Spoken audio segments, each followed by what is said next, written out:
Hi all, ಇದು ಸೋಮವಾರದ mini vlog ಆಗಿರುತ್ತೆ. ಈಗಾಗಲೇ ಚಳಿಗಾಲ ಶುರುವಾಗಿದೆ. ನಮ್ಮ ಶೃಂಗೇರಿಯಲ್ಲಂತೂ ತುಂಬಾ ಅಂದ್ರೆ ತುಂಬಾನೇ ಚಳಿ ಇದೆ. ಹಾಗೆ ತುಂಬಾ ಇಬ್ಬನಿ ಕೂಡ ಇದೆ.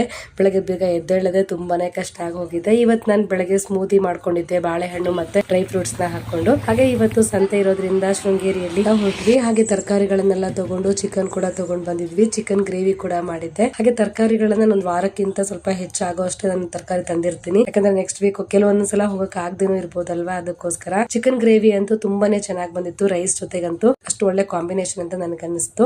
ನನ್ನ ಮಗನಿಗೆ ತುಂಬಾ ಇಷ್ಟ ಆಯ್ತು. ಎಸ್ಪೆಷಲಿ ಅವನಿಗೆ ಇಷ್ಟ ಆಯ್ತು ಅಂದ್ರೆ ಚೆನ್ನಾಗಿದೆ ಅಂತಾನೆ ಅರ್ಥ. ಹಾಗೆ ಅಡ್ಗೆ ಎಲ್ಲ ಆಗಿ ಊಟ ಎಲ್ಲ ಮಾಡ್ಕೊಂಡ್ಬಿಟ್ಟು ನಂತರ ನಾನು ತಗೊಂಬಂದಿರೋ ತರಕಾರಿನೆಲ್ಲ ಜೋಡಿಸ್ಕೊತಾ ಇದ್ದೀನಿ. ಎಲ್ಲ ತರಕಾರಿಗಳನ್ನು ನಾನು ಸಪರೇಟ್ ಆಗಿ ಎತ್ತಿಟ್ಕೊಂಡ್ಬಿಡ್ತೀನಿ. ಒಂದು ಮಲ್ಟಿ ಗ್ರೀನ್ ಬಾಕ್ಸ್ ಇದೆ. ಆ ಬಾಕ್ಸ್ ಹಸಿಮೆಣಸು, ಶುಂಠಿ, ಬೆಳ್ಳುಳ್ಳಿ, ನಿಂಬೆ ಹಣ್ಣು ಮತ್ತೆ ಇದನ್ನೆಲ್ಲ ಒಟ್ಟಿಗೆ ಇಟ್ಕೊಳ್ಳೋದ್ರಿಂದ ನಂಗೆ ಅಡ್ಗೆ ಮಾಡ್ಕೊಳ್ಬೇಕಾದ್ರೆ ತುಂಬಾ ಈಸಿ ಆಗತ್ತೆ ಅಂತ. ಕೆಲವು ರೆಸಿಪಿಗಳು ಹಾಗೆ ಫುಲ್ ಡೇ ವ್ಲಾಗ್ ಅನ್ನ ನನ್ನ ಮಲ್ನಾಡ್ ವ್ಲಾಗ್ಸ್ ಕನ್ನಡ ಅಂತ ಯೂಟ್ಯೂಬ್ ಚಾನಲ್ ಅಲ್ಲಿ ಅಪ್ಲೋಡ್ ಮಾಡಿರ್ತೀನಿ. ಪ್ಲೀಸ್ ಒಂದ್ಸಲ ಚೆಕ್ ಮಾಡಿ ನೋಡಿ.